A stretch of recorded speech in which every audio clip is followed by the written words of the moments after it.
Hello and welcome back to the channel. I thought I'd just carry on the review of the interior of the L200.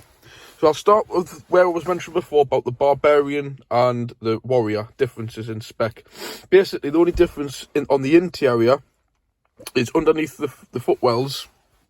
There's blue lighting in the back as well, underneath the back seats.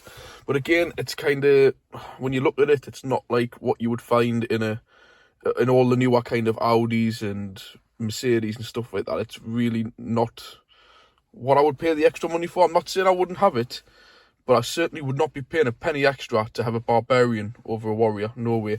And again, the seats as well, you get like full leather in the Warrior, heated leather. But as I was mentioning, they're like a patterned style seat in the Barbarian, like a six-pack kind of design with Barbarian stitched in and stuff. But I think the leather seats in the Warrior are a lot more classic, to be quite honest. The other ones look okay, but they'll be nowhere near as comfortable. And I have heard there's a lot of issues with stitching and stuff and the bolster wear when the cars get used more heavier. But the main thing I did want was this kind of breathable leather. So naturally, when you put the heated seats on, they heat up quicker, and in the summer they're breathable. They're not as hot, you know. So again, that's another positive towards the Warrior. Obviously, both front seats are heated. They have like a separate fitted alarm system when they come into the country at Porterbury, and there's codes and stuff within the in the handbook which states, like, you know, like if you need to change the settings. So they've obviously installed that.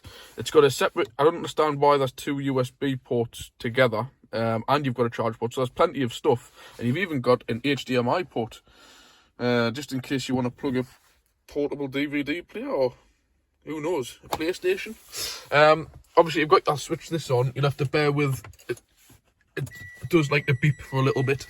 But obviously you've got your full seatbelt control, so you know who's got seatbelts on in the rear and the front with your hazard switch. You've also got the passenger's airbag deactivate switch, which is good to have if you need to have a child seat in the front. It's got full climate control, dual system. Aircon's great in the summer on these.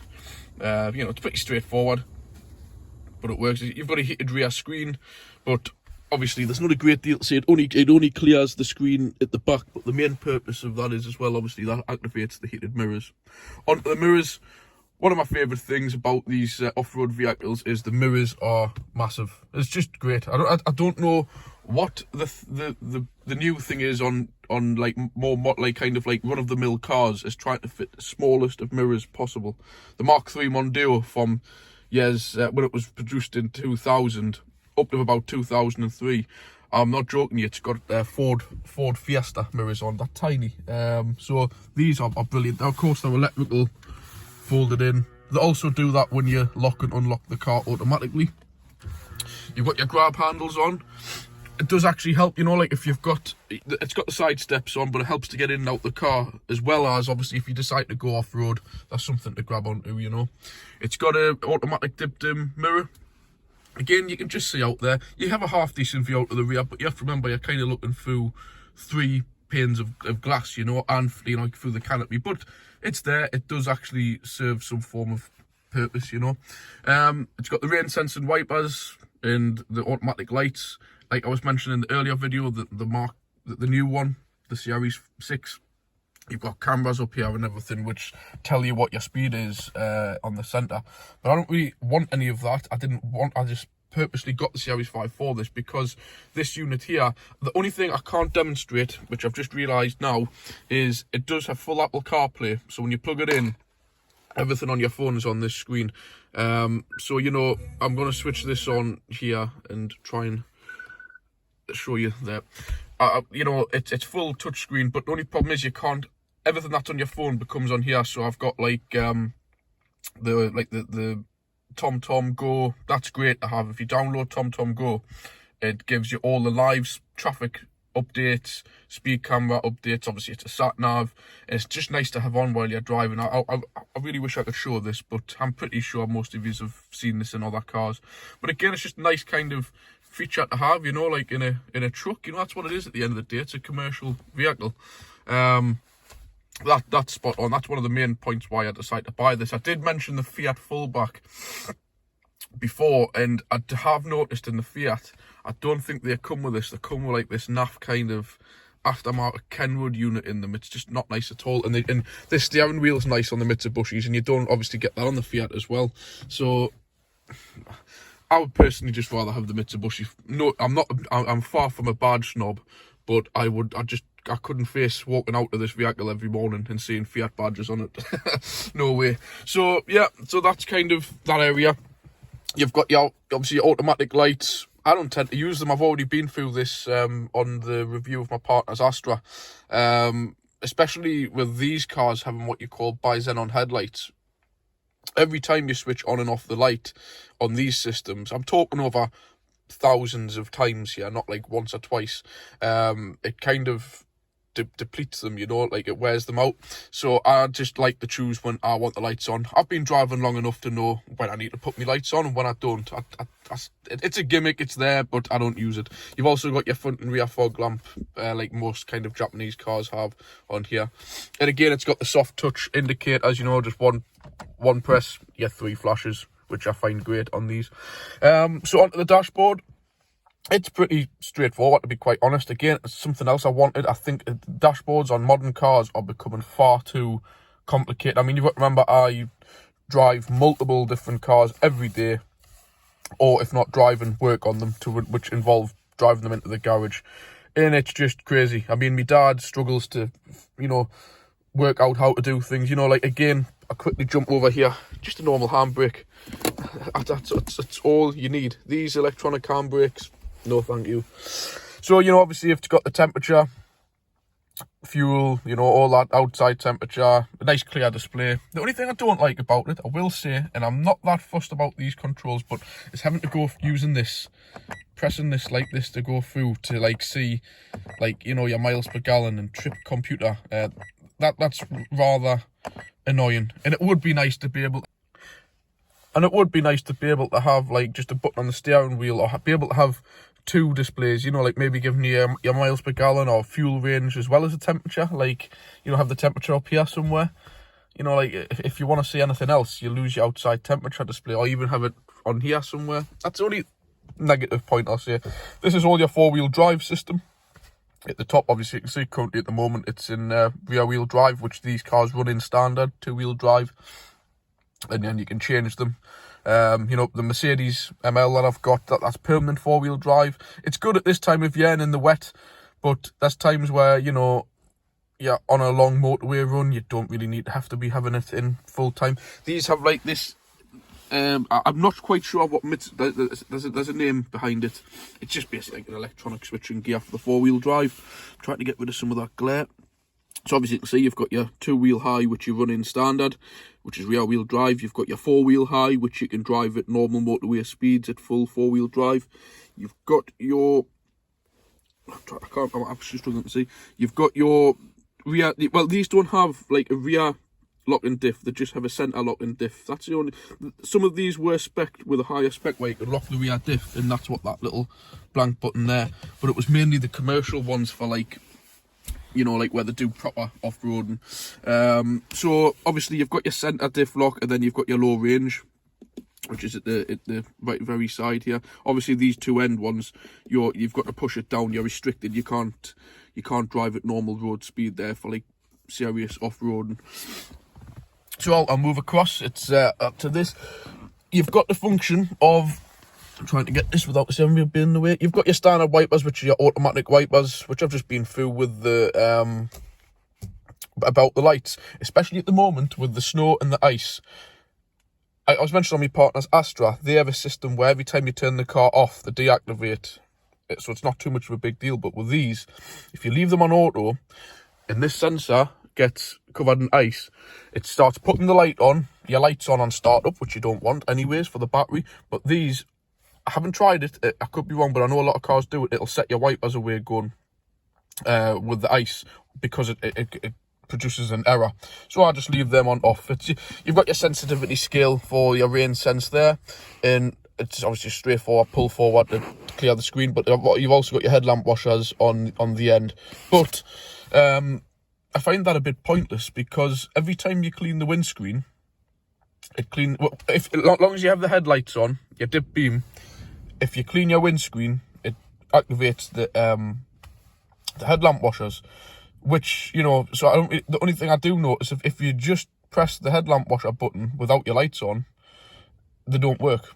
So I don't know, it must just be for other countries and stuff, but I don't tend to ever use that button. You just simply clean the windscreen when you've got the lights on, and it cleans your headlamps. I'll move down here. You've got your stop start button again, like I mentioned on my video with the Passat. I like this idea because I'll just grab them out of my pocket. I've got them in here somewhere. You know, as long as you've got this key on your person, in your pocket, you can get in and out the car and start up and drive away. None of this rubbish like BMWs and stuff having to push it in and press buttons. I really do not see the point in that. I either have a standard lock and barrel or have it full contactless. So again, I'll quickly jump over to this. I found out off somebody on a forum, and I had a look. If you smash these keys on these cars, they're roughly between, I think, up to £400 for a new one. So when I found that out, I immediately went onto Amazon and bought this for £15. And there's some guy claims he's accidentally put his key through the wash and it still works. They've dropped it, a dog's chewed it. It sits in like a rubber silicone case over the key, which is like this part where the buttons are, and then this hard piece goes over the top. I know it's a bit bulky, but with this car having the canopy at the back, that's the only downside. I'll mention that in a moment. With the canopy, you've got to use this key, so you're putting this key right up high at the back. In the amount of times these keys have dropped on the floor while you're getting the dog in and out and locking it, I thought, do you know what it is? I think I'll just get one of these to save the hassle. But yeah, the only other thing I was going to fit to this car from new was an electronic system where when you lock and unlock the car, it lock and unlocks the canopy. But when I got a closer look at the canopy, realising it was such not very good quality, we'll keep it at that. To be quite honest, a 5-year-old could break in it anyways, so I thought it's just pointless. I'd rather just lock it with the key, and 9 times out of 10, unless I have the dog in the back, which I separately lock, I've got the cage bolted down and the actual cage locked. Unless I leave the dog in the back, I just don't tend to leave anything valuable in the back, and I just leave it unlocked. And that's the way I work with cars in the garage as well. Obviously, the keys are removed from the premises at night times, but I leave the cars unlocked. So if anybody's going to come in or try to break in, just leave it open. And if there's nothing to nick, you won't have any damage. If not, they're just going to prise windows open, smash locks. So sometimes it's just worth leaving it open if there's nothing valuable to pinch. So onto the mirrors, you've just seen they're electric folding, electric heated. You can adjust them like any other standard car. Headlamp adjusters on these. I mean, these are a strange one for me, being an MOT tester, is most cars fitted with HIDs, factory fitted like these are, normally have electronic stabilisation on the lights, but these don't. I think it's something to do with them being commercial, because obviously when you have them on 0, the lights sit very high, and I don't have a lot of weight in the back, very little, and they're shutting, you get flashed off people and everything, so I've had to move them to number 2, which has helped. So that's another odd one to have. I don't even know. I'm very knowledgeable on most cars, and I can't think of many cars fitted with bi-xenons which aren't electrically controlled. Again, though, I'm not calling that, because there's a sensor on your front and rear suspension, and I know they cost an absolute fortune, and they rust to pieces because they're no thicker sometimes, the little arms on them, than you know, like they're like a toothpick. And they're made of plastic and cheap metal. So again, further down the line, you're going to have much less problems with these. Plus, they just have basic motors in the headlamps to adjust, which will be a lot less to replace or repair than what these electronic headlamps that move up and down, side to side, and follow your steering round and all that. I think a Focus I dealt with a few weeks ago, it was £1,500 for a headlamp. And the headlamp wasn't, like, you know, smashed. It just wasn't functioning properly, and they couldn't be repaired. So obviously we know what the blank button was meant to be for. And the second one is the lane departure warning. I'm not a big fan of this, because when you're driving along country roads, which I do quite often, you don't want to be driving in the gutter because of all of the big puddles, holes and everything. And, you know, as long as you can see clear enough ahead of you, you tend to drive slightly over the line. And this thing constantly beep, beep, beep. So I turn it off, but if you turn it off, the next time you restart the car, it's back on again. So it's okay on a motorway and stuff. And it's a good idea in a way. I must admit, I do tend to drive correctly, indicating and stuff. But if you're on a dual carriageway or a motorway and you go to overtake somebody and you don't indicate before you pull out, it starts to beep, because obviously when you indicate, it deactivates the system to stop it from doing that. So in a way, it's a good idea to remind you to indicate whilst on kind of dual carriageways and stuff. So it has got some good functions to it. And the last one is the traction control, which does come in handy, because obviously when you're trying to get moving on the ice and the snow, you know, it cuts the engine power, and sometimes you don't want that. You need to keep the momentum going, but you do. A lot of people don't realise you've got to keep them pressed in for about 5 seconds or more for it to deactivate, till the little symbol comes up, which I'll demonstrate, but I may not do it because the car isn't running. Keep it pressed in. There we go, down there. And then just to press it off, you just press it once.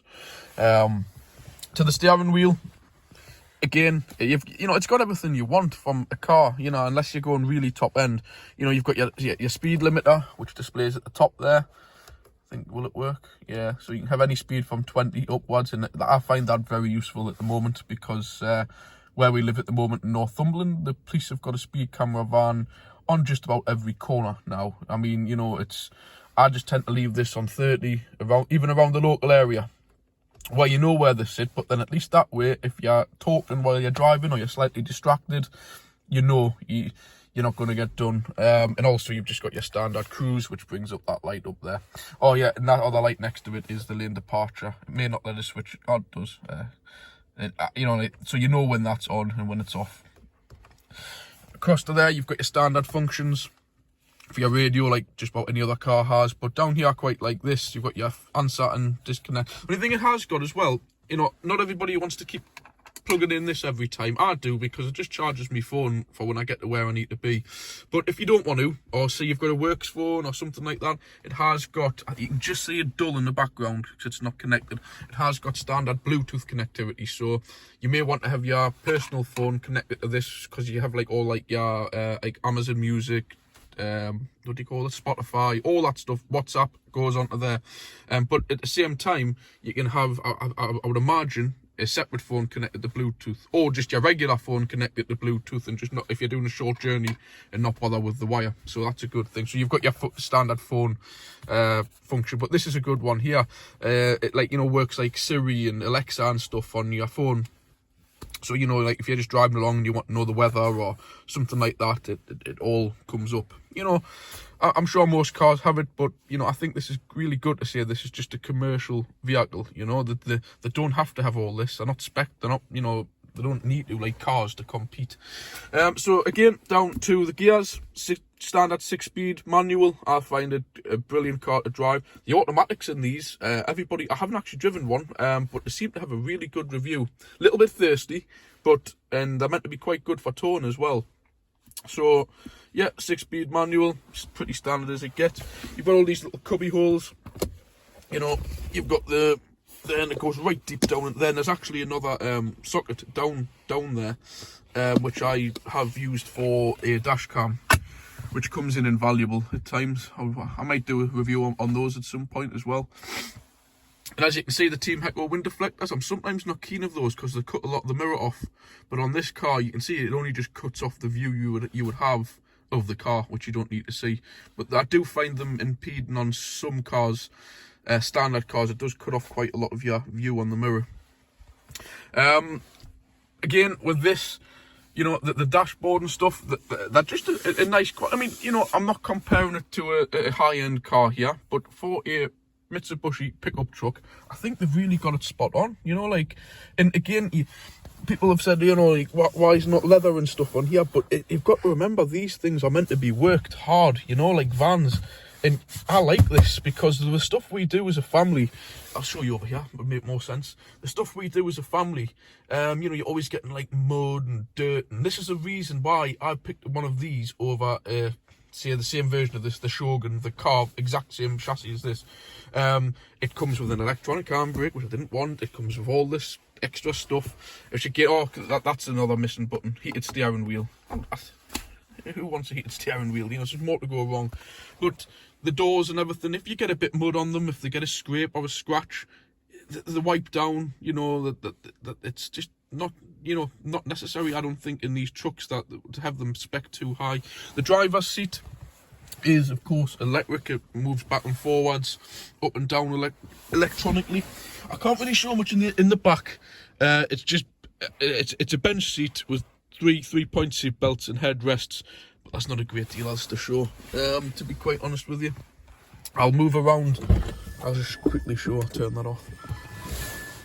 And that's the only other thing on the Barbarian. You get the it says like Barbarian and it lights up, but I've just stuck I got the original Mitsubishi ones and stuck them down, and that's the electronically controlled seat there.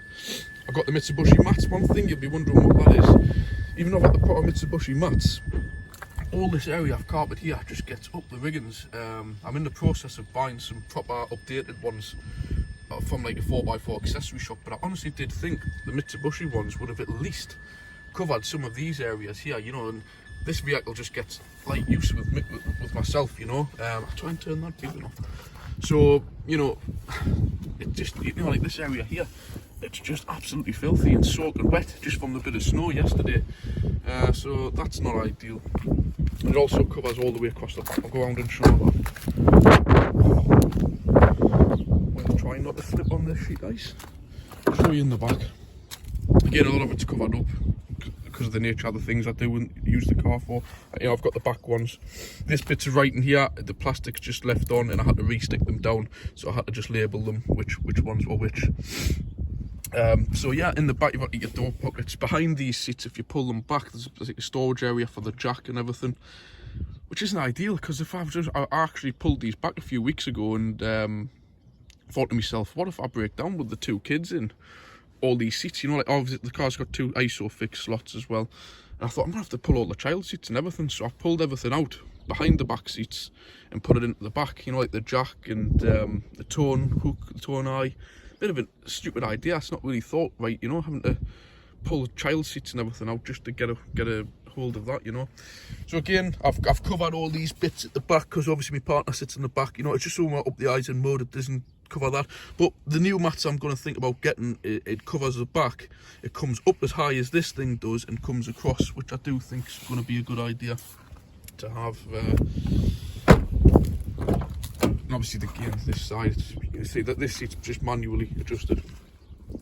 So yeah, if there's anything more you want to know, obviously it's got the dual light. That's one of my pet hates as well, is cars where they don't have lights in the back. So in the winter, at 3 o'clock when it's dark, you can't, you know, see the seatbelt buckle to, you know, to fasten your kids in the back. So, you know, it's little things like that. You know, it's got the sunglasses holder, that's the speaker for the, like the Siri thing. Oh yes, I'll jump back in. This is one thing I'm not keen on. Obviously, I know, you know, you don't need to be looking at yourself when you're driving or anything like that, but 20 grand car, would it really hurt to put a mirror in?